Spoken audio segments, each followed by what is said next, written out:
السلام علیکم.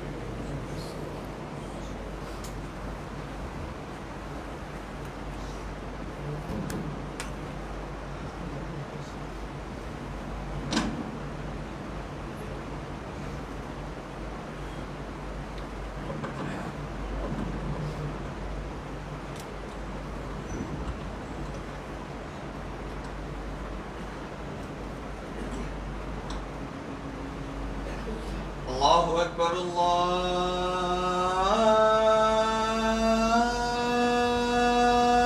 اکبر اللہ اکبر اللہ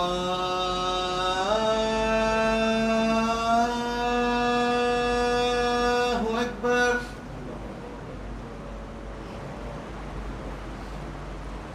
اشہد ان لا الہ الا اللہ.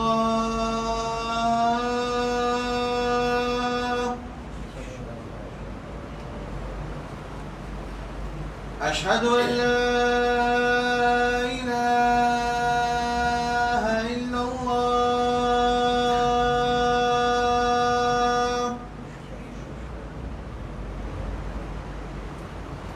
اشہد ان محمد رسول اللہ.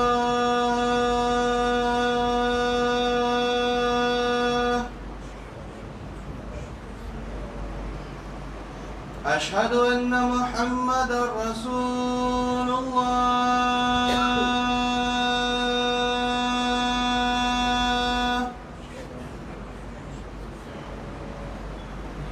حي على الصلاة.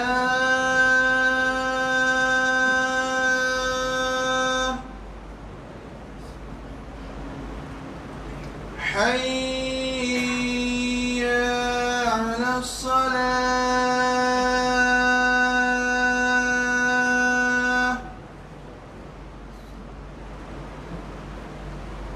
حي على الفلاح.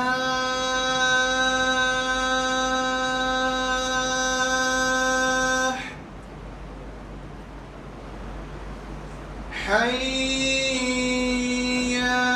على الفلاح.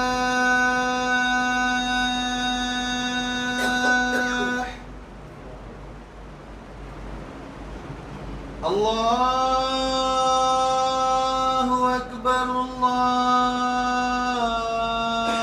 اکبر. لا الہ الا اللہ.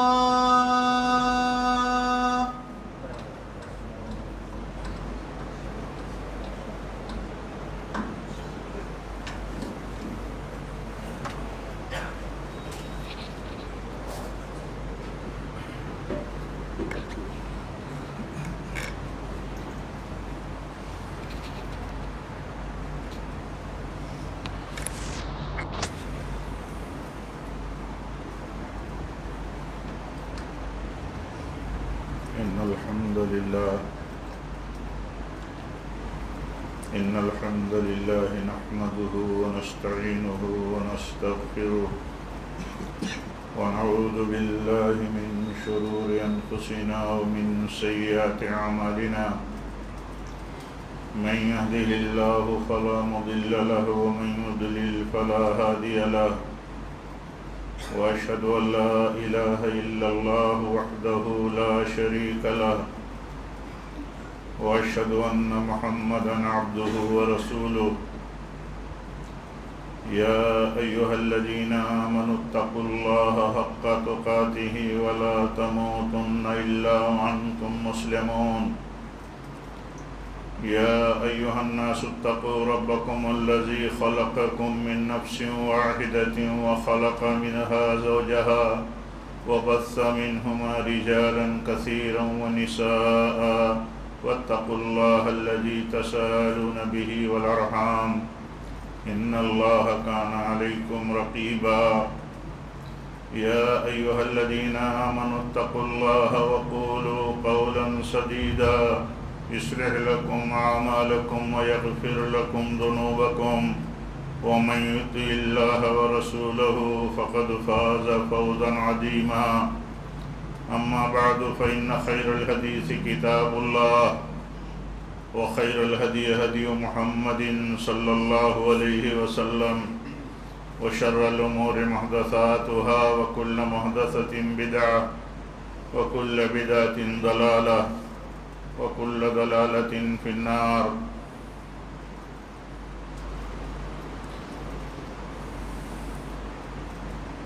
معزز حاضرین جمعہ، دینی بھائیوں، اسلامی ماں اور بہنوں،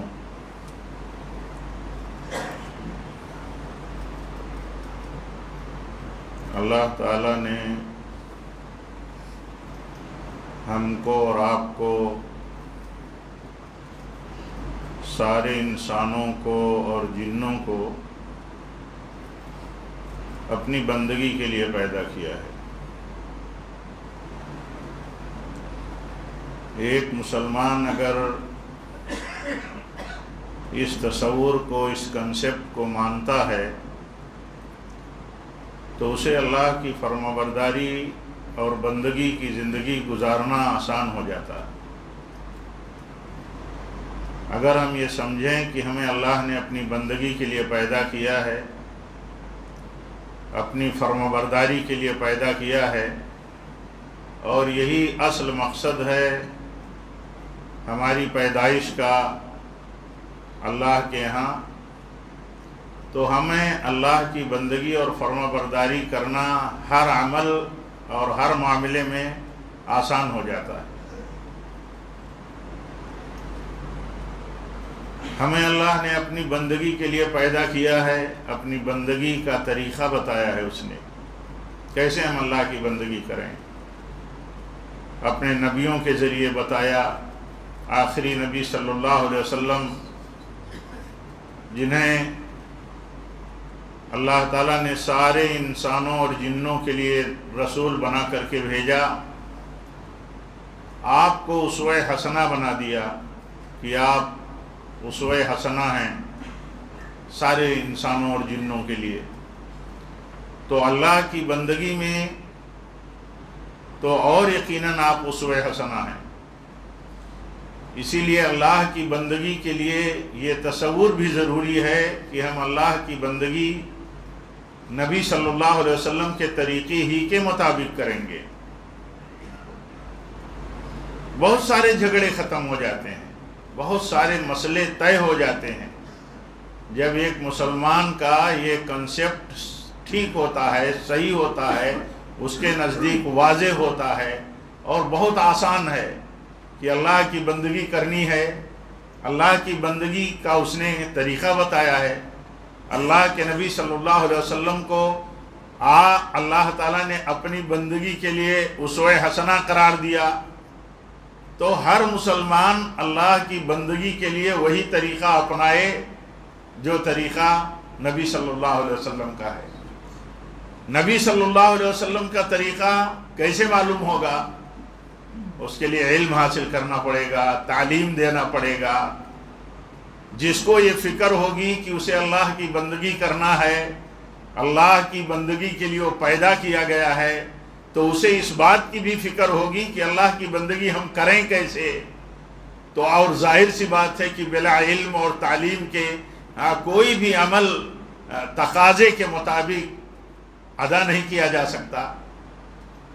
اسی لیے علم حاصل کرنا عبادت سے پہلے ضروری ہے، عمل سے پہلے ضروری ہے.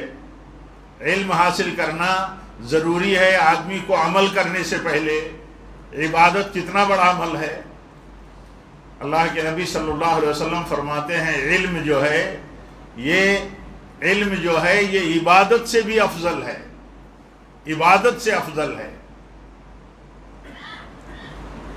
العلم خیر من فضل العبادہ، عبادت کی فضیلت جو ہے اس سے زیادہ فضیلت ہے علم کی. علم حاصل کرنا، تعلیم دینا یہ بہت افضل عمل ہے. جیسا کہ اللہ کے نبی صلی اللہ علیہ وسلم فرماتے ہیں تم میں سب سے بہتر وہ ہے خیرکم من تعلم القرآن وعلمہ، تم میں سب سے بہتر وہ شخص ہے، تم میں سب سے بہتر وہ مرد و عورت ہیں جو علم سیکھیں اور سکھائیں. کیونکہ علم سیکھے بغیر کوئی عمل نہیں کیا جا سکتا، کوئی عمل نہیں کیا جا سکتا، یعنی صحیح طور پر نہیں کوئی عمل کیا جا سکتا۔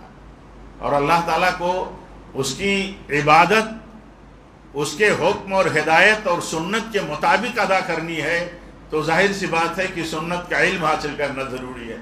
اگر مسلمان اس کنسیپٹ کو اچھی طرح سمجھے کہ نبی کی سنت کے مطابق عبادت ہوگی، وہ عبادت قبول ہوگی اللہ تعالیٰ کے ہاں، تو سنتوں کا علم، عبادتوں کے طریقوں کا علم بندہ حاصل کرنا شروع کر دے گا، اور جب علم حاصل کرے گا تو عبادت صحیح ڈھنگ سے کرے گا۔ اب دیکھیے مسجدوں میں آنا یہ نبی کی سنت ہے، یہ ہدایت کا طریقہ ہے۔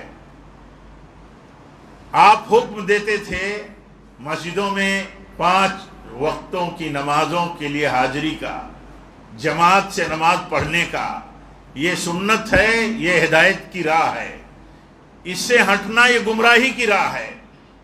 اگر ایک مسلمان یہ سمجھے کہ مسجد میں آنا کیوں ضروری ہے، اپنے گھر میں نماز پڑھ لے، جماعت کی کوئی پرواہ نہ کرے، تو اسے کہا گیا ہے کہ گمراہی کا راستہ ہے۔ اگر ایک مسلمان یہ سمجھے کہ یہ گمراہی کا راستہ ہے، اکیلے گھر میں نہیں نماز پڑھ سکتا الا کہ بہت بڑا عذر ہو، اس کے پاس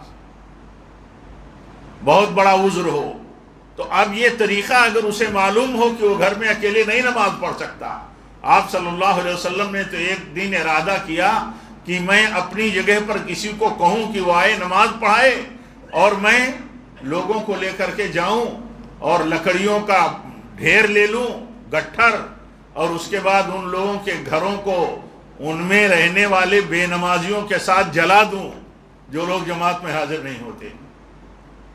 یہ مسئلہ اگر ایک مسلمان کو، ہم کو اور آپ کو اگر یہ معلوم ہو کہ ہم نماز کی عبادت جماعت کے وقت اگر ہم مسجدوں میں جا کر کے نہیں ادا کریں گے تو یہ گمراہی کی راہ ہے اور یہ اللہ کے غضب کی راہ ہے۔ اللہ کے نبی رحمت للعالمین ہیں، دیکھیے آپ کا غصہ، آپ نے غصہ کس طرح ظاہر فرمایا۔ آپ نے فرمایا بہت اور سی مخلوقات رہتی ہیں، عورتیں ہیں جن کے اوپر جماعت میں حاضری فرض نہیں ہے، واجب نہیں ہے، ورنہ میں جلا دیتا ان کے گھروں کو جو جماعت میں حاضر نہیں ہوتے۔ تو ظاہر سی بات ہے کہ یہ ساری چیزیں علم اور معلومات کے بغیر، علم ہو، آدمی کا دل اچھا ہو، اس کی فکر ہو، جانکاری اس تک پہنچی ہو تو اس پر عمل کرے گا وہ۔ یہ اس لیے ضروری ہے کہ علم آدمی حاصل کرے اور عبادت کرے۔ عبادت کے لیے اللہ تعالیٰ نے ہمیں حکم دیا کہ ہم اس کا گھر بنائیں۔ فرمایا انما یعمر مساجد اللہ من آمن باللہ والیوم الآخر واقام الصلاة وآتى الزکاة ولم یخش الا اللہ ولم یخش الا اللہ۔ اللہ تعالیٰ فرماتا ہے کہ اللہ کی مسجدیں وہ لوگ بناتے ہیں جو اللہ اور قیامت پر ایمان رکھتے ہیں، نماز قائم کرتے ہیں، زکوٰۃ دیتے ہیں۔ تو دیکھیے مسجدوں کے بنانے کا حکم دیا۔ اللہ کے نبی صلی اللہ علیہ وسلم کی حدیث ہے، آپ نے حکم دیا، امر رسول اللہ صلی اللہ علیہ وسلم ببناء المساجد، اللہ کے نبی صلی اللہ علیہ وسلم نے حکم دیا کہ مسجدیں بناؤ، مسجدیں بنانے کا حکم دیا محلوں میں۔ اس لیے حکم دیا کہ اللہ کی عبادت جماعت کے ساتھ ادا کی جائے، وَارْكَعُوا مَعَ الرَّاكِعِينَ پر عمل ہو کہ نماز پڑھنے والوں کے ساتھ، جماعت کے ساتھ نماز پڑھو۔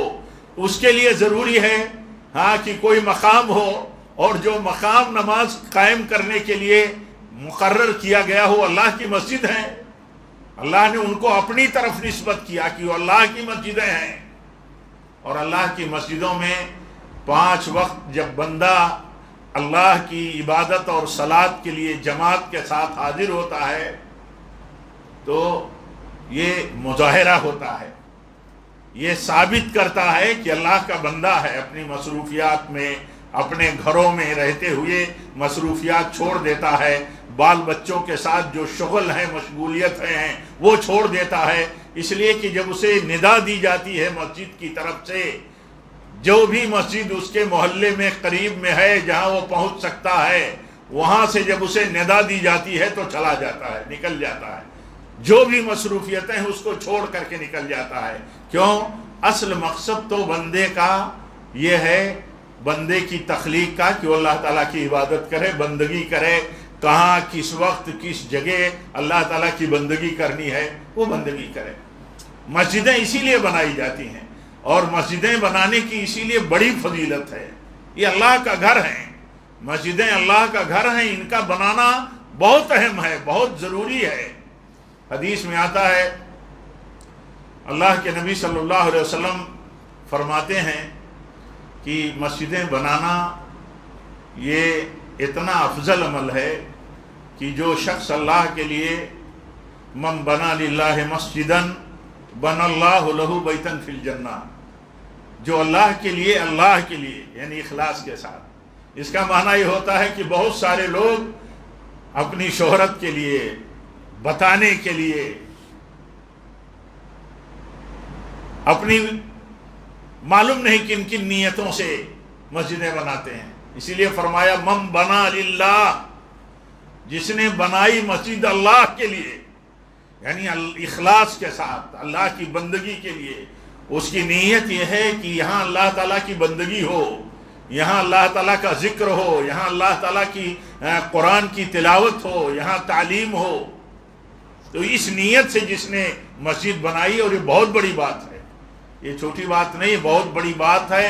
اخلاص اور نیک نیتی کے جذبے سے اللہ کا گھر بنانا، اسی لیے فرمایا جس نے اللہ کے لیے گھر بنایا تو اللہ تعالیٰ اس کے لیے جنت میں محل بنائے گا، جنت کے لیے۔ بلکہ گھر بنانے کے سلسلے میں تو یہاں تک آتا ہے کہ اگر کسی نے چڑیا کے گھونسلے کے برابر بھی مسجد بنائی، یعنی چھوٹی سی چھوٹی مسجد، یا مسجد میں چھوٹا سا چھوٹا اس کا مطلب تعاون رہا، مدد رہی، تو اللہ تعالیٰ اس کے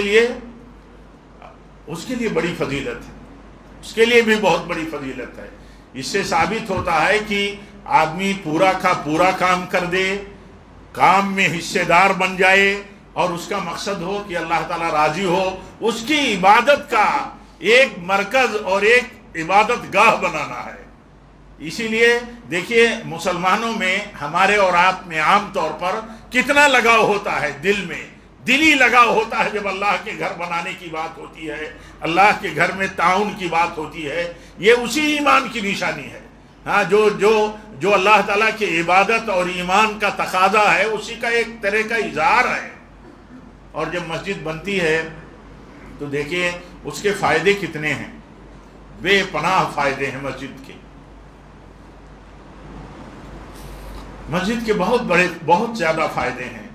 مسلمان جس محلے میں رہتا ہے وہ 5 وقت اللہ کی مسجد میں، جو محلے کی مسجد ہوتی ہے، وہ مسجد میں جمع ہوتا ہے، دیکھیے ایک محلے، ایک علاقے، ایک بلڈنگ میں رہنے والا ایک کمپلیکس میں اگر مسجد میں حاضر ہوتا ہے تو ایک دوسرے سے اللہ کی عبادت کے لیے حاضر ہوتا ہے، اور ایک دوسرے سے خبردار رہتا ہے، آگاہ رہتا ہے۔ کبھی ایسا ہوتا تھا، اللہ کے نبی صلی اللہ علیہ وسلم مسجد میں دیکھتے تھے کہ کوئی صحابی نہیں ہیں جو برابر آنے والے ہیں مسجد میں، تو آپ پوچھتے تھے کہ کیا ہوا، فلاں نہیں ہیں، فلاں نہیں نظر آئے، تو بتایا جاتا تھا کہ یا رسول اللہ صلی اللہ علیہ وسلم وہ بیمار ہیں، تو ان کی عادت ہوتی تھی۔ پتہ چلتا تھا کہ وہ سفر پر کہیں گئے ہیں، تو ان کے گھر کی خبرگیری ہوتی رہنی چاہیے۔ کتنا بڑا فائدہ ہے۔ ایک جگہ جب جمع ہوتے ہیں تو ایک دوسرے کے حالات، ایک دوسرے کے مسائل کا علم ہوتا ہے۔ یہ مرکز ہے، ایک محلے، ایک کمپلیکس کا مرکز ہے۔ اللہ کے نبی نے جو حکم دیا کہ مسجدیں بناؤ محلوں میں، اور مسجدوں کو صاف ستھرا رکھو، خوشبوؤں سے معطر رکھو۔ کیوں؟ یہ اللہ کا گھر ہے، اللہ کا گھر ہے۔ اگر آدمی اپنے گھر سے زیادہ سوچتا ہو کہ اللہ کا گھر ہے اور اسے اور اچھے سے اچھا رہنا چاہیے کہ یہ اللہ کی عبادت کی جگہ ہے، یہ اللہ کا گھر ہے، تو اس سے ثابت ہوتا ہے کہ ایک آدمی کو اللہ کے گھر سے لگاؤ کتنا ہے، اس میں جو کچھ کر سکتا ہے۔ یہ ضروری تھوڑی ہے کہ آدمی کیا کرے، کتنا کر دے، یہ پیمانہ صحیح نہیں ہے۔ جس کو اللہ نے جو حیثیت دی ہے اس کا کام ہے وہ کرنا۔ ہمارے پاس اگر کچھ بھی حیثیت نہیں ہے دینے کی تو ہم مسجد کی اگر صفائی کی فکر مندی رکھیں اور کچھ کرا لیں۔ حدیث میں آتا ہے کہ اگر کسی کو دیکھو کہ مسجد سے ایک تنکا اٹھاتا ہو، تنکا، تو اللہ کے گھر میں پڑا ہوا کوئی تنکا ہے، کوئی ٹکڑا ہے پڑا ہوا اور وہ اسے اٹھا لیتا ہے، اس کی آنکھ میں وہ گڑتا ہے کہ اللہ کے گھر میں یہ پڑا ہوا ٹکڑا ہے، اس کی آنکھ میں وہ چیز چبھتی ہے، تو اللہ کے نبی نے فرمایا گواہی دو، اس کے ایمان کی گواہی دو۔ اس کا ایمان اسے آمادہ کرتا ہے کہ اللہ کے گھر میں کوئی ٹکڑا بھی ایسا نہ پڑا رہے ہاں جو مناسب نہیں ہے۔ تو یہ اللہ تعالیٰ کے گھر کا مسئلہ ایسا ہے اللہ کے گھر کا مسئلہ کہ اللہ کا گھر بنایا جائے، اس کو اس کے مقصد کے لیے استعمال کیا جائے، اس کو صاف ستھرا رکھا جائے، اس کا دور اور اس کا رول جو ہے وہ قائم رہے، بڑھتا رہے، چلتا رہے، یہ فکر ہو۔ مسجد کی فکر جس کو ہو جائے، مسجد کی فکر سے متعلق مسجد کی تعمیر، مسجد کا مینٹیننس، مسجد کی ضرورتیں، مسجد سے دوسرے جو متعلقات ہیں، مسائل ہیں، ان کی جس کو فکر ہو جائے، مسجد میں نماز پڑھنی ہے، مسجد میں حلقہ رہنا چاہیے، مسجد میں درس ہو، قرآن کی تعلیم ہو۔ اللہ کے نبی صلی اللہ علیہ وسلم فرماتے ہیں 7 افراد ایسے ہیں، 7 لوگ جن کو قیامت میں، میدان قیامت میں اللہ کا سایہ ملے گا، اللہ کا سایہ۔ تو اس میں آپ نے گنایا کہا وہ شخص بھی ہے، ان 7 میں سے وہ شخص بھی ہے جس کا دل مسجد سے لگا رہتا ہو، اٹکا رہتا ہو، اس کا دل مطلب مسجد سے جڑا ہو اس کا دل۔ آپ نے فرمایا کہ جس کا دل مسجد سے لگا ہوا ہو، اٹکا ہوا ہو، مسجد سے متعلق کوئی بھی چیز ہو وہ اس کے لیے فکر مند رہتا ہو، مسجد سے کام سے متعلق ہو، مسجد کے حلقوں میں شرکت سے متعلق ہو، مسجد میں 5 وقتہ نماز سے حاضری سے متعلق ہو، جو بھی مسجد سے مسئلے ہیں اس کو لگا ہوا ہو فکر۔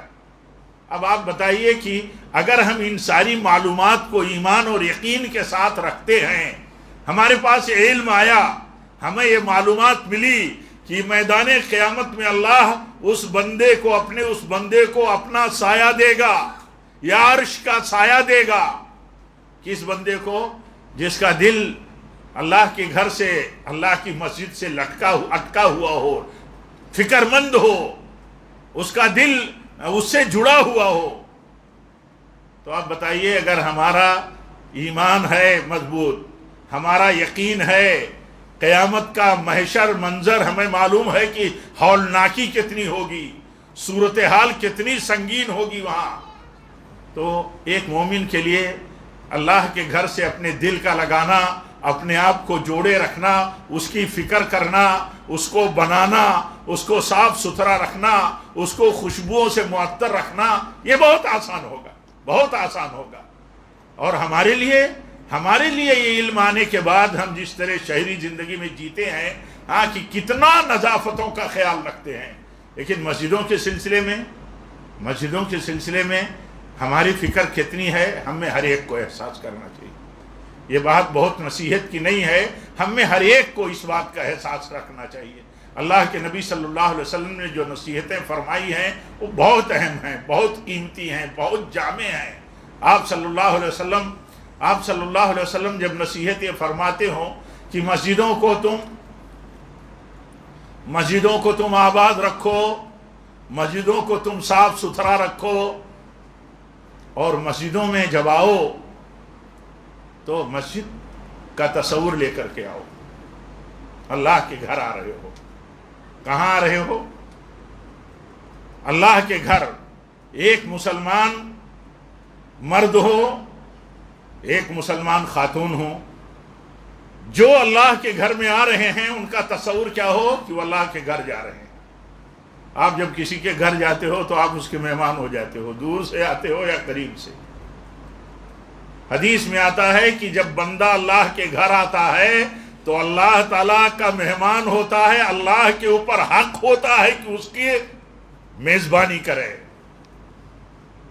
ایک میزبان جو ہے اپنے مہمان کی کیسی خاطرداری کرتا ہے۔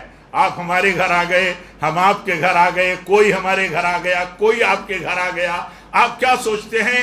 جو بہتر سے بہتر میزبانی ہو سکتی ہے، ہمارے گھر میں جو کچھ بھی پاسبلٹی ہے، امکان ہے، گنجائش ہے، بہتر سے بہتر ضیافت کرنے کی آدمی پیش کرتا ہے۔ اللہ کے گھر بندہ آتا ہے تو کتنا بڑا اجر ہے۔ حدیث میں آتا ہے جب چلتا ہے، جب وہ قدم اپنے بڑھا کر کے مطلب اللہ کے گھر کی طرف آتا ہے تو ایک درجہ اس کا بلند ہوتا ہے، ایک گناہ اس کا معاف ہوتا ہے۔ بعض روایتوں میں آتا ہے کہ مسجد کے ارد گرد جب کچھ ایریا خالی ہوا، مدینہ میں مسجد نبوی کے ارد گرد جب کچھ ایریا خالی ہوئے تو بعض لوگوں نے سوچا کہ ہم قریب میں جگہ لے لیں اور مسجد کے قریب پہنچ جائیں۔ تو انہیں یاد دلایا کہ جتنی دور سے تم آتے ہو اور پھر جاتے ہو، اپنے گھر سے نکلتے ہو، اپنے اہل و عیال سے نکلتے ہو اور پھر اللہ کے گھر میں آتے ہو، پھر لوٹ کر کے تم اپنے اہل و عیال میں جاتے ہو، تو یہ درجات کی بلندی اور اسی طرح گناہوں کی معافی کا یہ ذریعہ بنتا ہے۔ تو دیکھیے ارادہ بدل دیا، تھوڑا دور ہیں، تھوڑی دوری پر ہیں، چل کر کے آئیں گے، چل کر کے جائیں گے، اور اس کو فکر کیا ہے؟ ایک مسلمان کو اگر یہ فکر ہو جائے، جس کو ہم لوگ یہاں کی زبان میں بولتے ہیں چکر ہو جائے، ایک چکر ہو، ایک فکر ہو، ایک لگن ہو کسی چیز کو پانے کی، تو دیکھیے اس کے لیے کتنی قربانی آسان ہو جاتی ہے۔ کسی نے کہا کہ ارے ایک سواری لے لیتے، سواری سے آتے، تو یہ ہوا کہ سواری سے زیادہ پیدل آنا، گھر سے وضو کر کے آنا، یہ بھی ایک بہت اہم چیز ہے۔ گھر سے وضو کر کے چلے اور مسجد میں آئے، کسی کو عذر ہو تو ٹھیک ہے، لیکن یہ نہیں کہ ہم اپنے گھروں میں ہیں اور چلیں مسجد میں وضو کریں۔ ثواب اصل تو یہ ہے کہ گھر سے وضو کر کے طہارت حاصل کر کے اللہ کے گھر میں آئے۔ اب مسجد میں آتا ہے وہ تو اس کے لیے کیا حکم ہے؟ حکم ہے، اللہ تعالیٰ فرماتا ہے خُذُوا زِینَتَکُمْ عِندَ کُلِّ مسجد، جب تم مسجد میں آؤ اچھی سے زینت کے ساتھ آؤ۔ دیکھا جاتا ہے کہ کچھ لوگ فجر میں آتے ہیں تو وہی لباس پہن کر کے آ جاتے ہیں، نائٹی، کہیں بھی ہیں کیسے بھی چلے آتے ہیں۔ یہ کنسپٹ کمزور ہے، یہ سوچ بہت کم ضعیف ہے۔ کیا ہے؟ یہ سوچ نہیں ہے کہ ہم اللہ کے گھر جاتے ہیں، اللہ کی عبادت کرنے کے لیے جاتے ہیں۔ حکم ہے ہمارے لیے اچھے پوشاک، اچھا لباس، زینت کے ساتھ آنے کا۔ اور حدیث میں آتا ہے سب سے بہتر تو یہ ہے کہ اللہ کے پاس جب بندہ جائے، اس کے گھر میں جائے تو اچھے لباس میں جائے۔ آپ میں ہم میں کتنے لوگ ہیں؟ ہر آدمی اپنے طور پر سوچے اور وہ فیصلہ کرے کہ ہم مسجد جاتے ہیں تو ہمیں مسجد میں کس ڈھنگ سے جانا ہے، مسجد جاتے ہیں تو ہمیں کس ڈھنگ سے جانا ہے، کس ڈھنگ سے جاتے ہیں ہمارے لیے حکم ہے اچھے لباس میں آؤ، زینت کے ساتھ آؤ، اللہ کے گھر جا رہے ہو، اللہ کی مہمانی میں جا رہے ہو، میزبانی اللہ کی طرف سے ہوتی ہے۔ اس سے بہتر میزبانی کون کرنے والا ہے؟ اس سے بہتر میزبانی کون کرنے والا ہے؟ ہم میں ہر آدمی سوچے اور اپنے آپ سے پوچھے کیا وہ اسی سوچ کے ساتھ مسجد آتا ہے؟ دیکھا جاتا ہے عام صورتحال، مطلب ہمارے ہاں عام صورتحال اچھی نہیں ہے، جیسے تیسے لوگ آ جاتے ہیں مسجد میں۔ مسجد کے آداب میں، مسجد کے حقوق میں یہ بنیادی تصور اگر یہ رہے کہ اللہ کا گھر ہے، روئے زمین کی سب سے بہتر جگہ ہے، ہمارے گھر سے بہتر ہے، کسی منسٹر کے گھر سے بہتر ہے، کسی بڑے سے بڑے ملاقات کے مطلب تصور سے بہتر ہے، کہیں ہم بہت ہی اہتمام اور اہمیت سے جاتے ہیں کسی مسئلے میں، کسی ایشو میں، اس سے بڑی بات ہے ہم کسی بادشاہ کے مہمان بھی ہو، اس سے بڑی بات ہے اللہ کے مہمان ہیں۔ یہ تصور لے کر کے اگر بندہ زندہ ہے، چلتا ہے، تو جب اللہ کے گھر میں آئے گا تو ایک الگ ماحول میں آئے گا، لباس اس کا اچھا ہوگا، خوشبو جو میسر اس کے پاس ہوگی وہ لگائے ہوئے ہوگا، اور اس کا تصور یہ ہوگا کہ اللہ کے گھر جا رہے ہیں، عبادت کے لیے جا رہے ہیں، وہاں جا رہے ہیں جہاں صاف ستھرا ہمیں اس کی رکھنا ہے۔ اللہ کے نبی صلی اللہ علیہ وسلم نے یہ تعلیمات بہت عام ہیں، بہت عام فہم ہیں، لیکن دیکھیے مشکل دیکھیے ہمارے لیے کہ کتنی ہماری زندگی میں ان کی اپلائی ہوتی ہے، ان تعلیمات بہت کم ہوتی ہے، کم پرواہ لوگ کرتے ہیں، بہت صورتحال اچھی نہیں ہے۔ اس لیے مسجدوں کا فیض ہمیں کم ملتا ہے، مسجدوں کا فیض ملنا چاہیے۔ مسجدوں کا فیض کیسے ملے گا؟ مسجد کے آداب، مسجد کی عظمت، مسجد کی حرمت، مسجد کا مقصد، مسجد کے حقوق، ان ساری چیزوں کو جاننا ضروری ہے، تب جا کر کے مسجد کی برکت اور مسجد کا خیر حاصل ہوتا ہے۔ مسجد میں حلقہ لگا ہوا ہے، کوئی قیمت عام طور پر لوگوں کو نہیں رہتی، بہت بڑی بات ہے، چھوٹی بات نہیں ہے، بہت بڑی بات ہے، اور یہ بہت بڑے گناہ میں بھی شامل ہو سکتا ہے بندے کا، بلا عذر، بلا عذر۔ عذر کچھ نہیں ہے 10 منٹ 15 منٹ بیٹھنے کے، بیٹھک چھوڑ کر کے مطلب جانے کے لیے کوئی عذر نہیں ہے۔ اگر اس کا یہ تصور ہو کہ اللہ کا ذکر ہوگا، قرآن کی تلاوت ہوگی، حدیث کی تعلیم ہوگی، حلقہ ہوگا، بہت بڑی بات ہے۔ حدیث میں آتا ہے اللہ تعالیٰ اس حلقے کے لوگوں پر فخر کرتا ہے اپنے فرشتوں کے سامنے کہ دیکھو یہ میرے بندے ہیں اور میرے ذکر کے لیے، میرے قرآن کی تعلیم اور میرے دین کی حلال و حرام کی جانکاری کے لیے بیٹھے ہوئے ہیں، ان کا اور کوئی مقصد نہیں ہے۔ فخر کرتا ہے اللہ تعالیٰ فرشتوں پر ان بندوں کے تعلق سے، ان بندوں پر۔ آپ دیکھیے کتنی لاپرواہی ہے۔ حدیث میں آتا ہے اللہ کے نبی صلی اللہ علیہ وسلم بیان کرتے ہیں، کہتے ہیں، آپ فرماتے ہیں اچھا یہ بتاؤ کہ کسی کو فلاں وادی میں چلا جائے اور ایسے ہی اس کو ایک دو اونٹنیاں مل جائیں، موٹی تندرست، بڑی قیمت تھی۔ آج بھی اونٹنی سستے نہیں ہے، لیکن اس وقت کا تصور تو بالکل الگ ہی تھا۔ تو آپ پوچھتے ہیں غریب صحابہ سے، عقبہ ابن عامر سے، صفہ میں، مطلب یہ سب طالب علم تھے ایک طرح سے، تو کہتے ہیں بتاؤ یہ پسند کرو گے کہ نہیں کرو گے؟ مفت میں، بلا کسی دقت اور پریشانی کے۔ تو کہا یا رسول اللہ پسند کیوں نہیں کریں گے؟ تو آپ نے فرمایا مسجد میں ایک آیت کا سیکھنا یا ایک آیت اور 2 آیت کی تلاوت کرنا، یہ ایک دو اونٹنیوں سے بہتر ہے۔ آپ نے فرمایا بہتر ہے۔ کیوں بہتر ہے؟ یہ دنیا کا مال یہ ختم ہو جائے گا اور یہ متاع ختم ہو جائیں گے، لیکن اللہ کے ہاں جو چیز باقی رہنے والی ہے وہ ختم نہیں ہوں گی۔ اس لیے اس طرح کی ترغیب آپ دیتے تھے، اسی لیے ان کے پاس دیکھیں کتنا علم ہوا۔ ہمارے ہاں کتنے مسائل ہیں۔ اللہ تعالیٰ سے ہم سب کو دعا کرنی چاہیے کہ اللہ تعالیٰ ہم سب کو مسجدوں کے تعلق سے رب العالمین ہمیں فکر مند بنائے، ہمیں ان لوگوں میں شامل ہونے کے لیے توفیق دے جو لوگ مسجدوں کی فکر کرتے ہیں۔ کتنا ہم خرچ کرتے ہیں، معلوم نہیں کتنا ہم خرچ کرتے ہیں، معلوم نہیں کتنے ہماری زندگی میں ہمارے اپنے فیملی، بال بچوں، رشتے ناتے اور اپنے بہت سارے مسائل کے تقاضے ہیں، لیکن ہم میں ہر آدمی دیکھے کہ وہ اللہ کے گھر کے لیے کتنا خرچ کرتا ہے۔ روز بعض سلف سے تو ملتا ہے کہ وہ مسجد میں آتے تھے تو کچھ جیب میں رکھ لیتے تھے، مسجد میں جب مسجد میں آتے تھے کچھ جیب میں رکھ لیتے تھے، اور آتے تھے تو کہتے تھے مسجد میں جا رہے ہیں کہیں کچھ دے دیں گے۔ یہ فکر ہو، رب العالمین ہم سب کو اپنے گھر سے فکر رکھنے کی توفیق دے، اپنے گھر کی، اور یہ تصور ہمارا مضبوط ہو کہ ہم اللہ کے گھر جا رہے ہیں۔ یہ روئے زمین کی سب سے اچھی جگہ ہے، احب البلاد الی اللہ مساجدها، مسجدیں جو ہیں یہ روئے زمین پر سب سے بہتر ہیں، سب سے محبوب جگہیں ہیں، ہم وہاں جا رہے ہیں جو اللہ کو سب سے محبوب ہے۔ یہ سب جب کنسیپٹ اور یہ سب جب مطلب یہ تصورات جب مضبوط ہوتے ہیں تو ہمارے لیے آسانیاں ہوتی ہیں۔ اللہ سے دعا ہے کہ اللہ تعالی ہم سب کو ان بنیادی باتوں کو جو کہی گئی ہیں کتاب و سنت کی روشنی میں، رب العالمین ہمیں انہی کی روشنی میں مسجدوں کی اہمیت، مسجدوں کے حقوق، مسجدوں کے تعلق سے فکر مندی اللہ تعالی ہم سب کو کرنے کی توفیق دے۔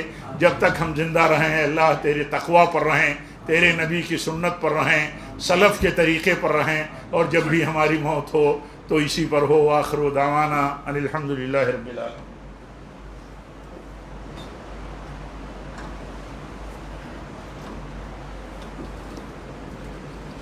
الحمدللہ رب العالمین والصلاة والسلام علی رسولہ النبی الکریم۔ ان اللہ وملائکتہ یصلون علی النبی یا ایہا الذین آمنوا صلوا علیہ وسلموا تسلیما۔